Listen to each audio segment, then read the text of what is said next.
Night, I found myself nestled in bed, indulging in a late-night TV binge. The tranquility of the hour was shattered by an unsettling noise, akin to the scampering of critters on the roof. Initially dismissing it as the antics of nocturnal creatures, I continued my show. Yet, the persistent clamor grew closer, eerily audible right outside my window. Annoyance soon gave way to apprehension as the unsettling racket persisted for what felt like an eternity. Desperate for respite, I resorted to a firm rap against the wall, hoping to startle the unseen intruders into silence. To my disbelief, my actions were met with a chilling response, two distinct knocks echoing from the exterior wall beside my window. Heart pounding, I leaped from my bed, my senses on high alert. Seeking a vantage point, I hurried downstairs to the living room bay window, granting me a clandestine view of the scene unfolding outside. What I beheld sent shivers down my spine. A figure lurking beneath my bedroom window, clutching a gleaming blade and caressing the facade of my home with unsettling reverence. Instinct took hold as I reached for the phone, fingers trembling as I dialed emergency services. Time stretched agonizingly as I watched, breath bated, as the authorities arrived to confront the intruder. With a sense of profound relief, I witnessed his apprehension. A small pocket knife wrested from his grasp. Though the ordeal ended without harm, the memory of that chilling encounter continues to haunt me, a stark reminder of the dangers lurking just beyond the safety of our homes. Fort Wayne, Indiana, a quaint town with a history as old as the country itself. My temporary abode, an ancient house nestled on the outskirts, was a relic of times long past. With only the company of my two feline companions, the creaks and whispers of its age often played tricks on my mind. It was the dead of winter, a bone-chilling January night when the cold seemed to seep into the very bones of the house. The clock struck an ungodly hour, somewhere between 2:30 and 3:00 a.m., when an urgent ringing shattered the stillness. Heart pounding, I approached the door with cautious steps, peering through the peephole to catch a glimpse of my unexpected visitor. Suddenly, the sound of hurried footsteps reverberated across the wooden deck, leading to the imposing glass side door.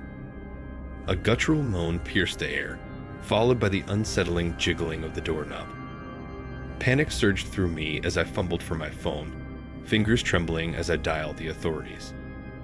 Retreating to the safety of my room, I clutched my .357 pistol tightly, its weight a reassuring presence in the darkness.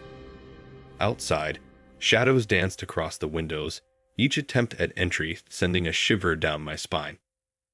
The minutes stretched into an eternity as I waited, heart pounding in my chest, for the arrival of the police. Finally, the distant wail of sirens signaled their approach. Peering cautiously from my window, I watched as the officers combed the area, their flashlights cutting through the icy darkness. With a sense of dread, they traced the path of the intruders. Footprints etched in the snow, drag marks telling a chilling tale of someone being forcibly moved. As the officers concluded their investigation, I could feel the tension ease from my shoulders. Only one set of footprints, one set of drag marks, a sinister duo intent on breaching the sanctity of my home. It was a night of terror, of clutching my weapon close and watching the world outside with wary eyes.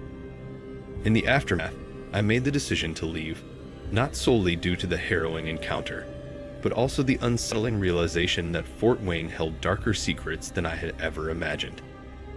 As I settled on the couch for what remained of the night, my .357 cradled in my hands, I couldn't shake the feeling of being watched, and the knowledge that danger lurked just beyond the fragile barrier of my home.